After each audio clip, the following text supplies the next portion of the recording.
You know how some experiences just stick with you, even if they seem kind of minor on the surface? For some reason, you just can't shake them. Well, today, we're diving into a story about exactly that.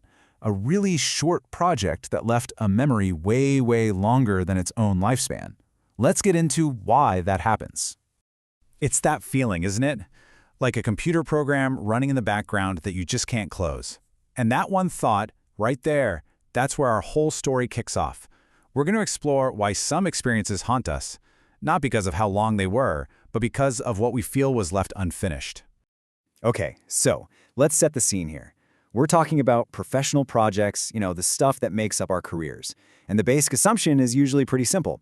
The longer you spend on a project, the deeper the memory it leaves. But what happens when that rule gets totally flipped on its head? Yeah, this slide lays out our normal expectations perfectly, right? Longer projects mean more of your time, more of your effort, and of course, bigger memories. Shorter projects, they're supposed to be in one year and out the other.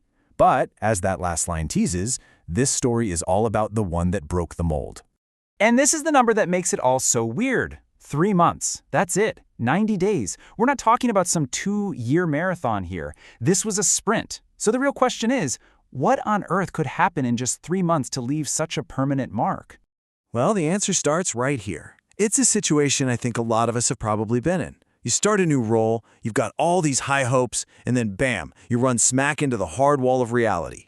So just picture this for a second. You've just come off a huge win. You're feeling on top of your game, totally confident, and you get brought onto a new team. You're just itching to make that same kind of positive impact all over again. You are ready to go. And this just perfectly shows the huge gap. On the left, that's the dream, leading, getting your hands dirty, really contributing. But the reality on the right, it was a role that was, boxed in. Instead of deciding, it was about sharing info. Instead of engaging, it was about explaining things. The job was to support, but not to do. And this is where it gets really tough. That feeling of being powerless. You're watching a teammate struggle, you can see the project starting to go sideways, and you just know you have ideas that could help, but you're formally blocked. Your role has its boundaries, and you're stuck watching from the sidelines. If that feeling of being underutilized, of having your hands tied, if that resonates with you, maybe take a quick second to subscribe and hit that like button so you don't miss more explainers just like this one. So, what happens next? The 3 months are up, the contract ends, and our narrator is out.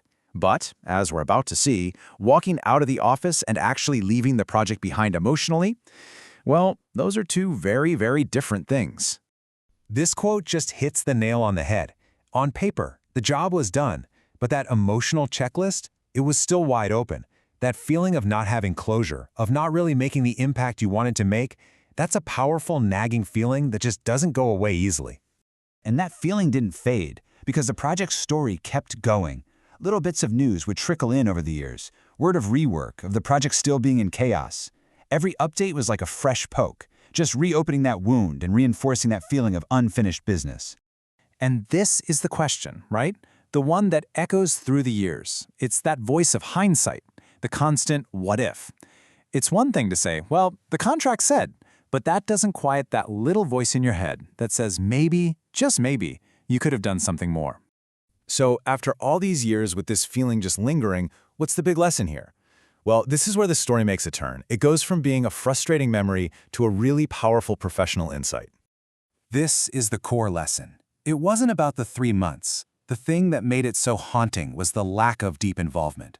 The real value we get from our work and the mark it leaves on us, it all comes from how deeply we get to engage and contribute, not just how long we're on the clock.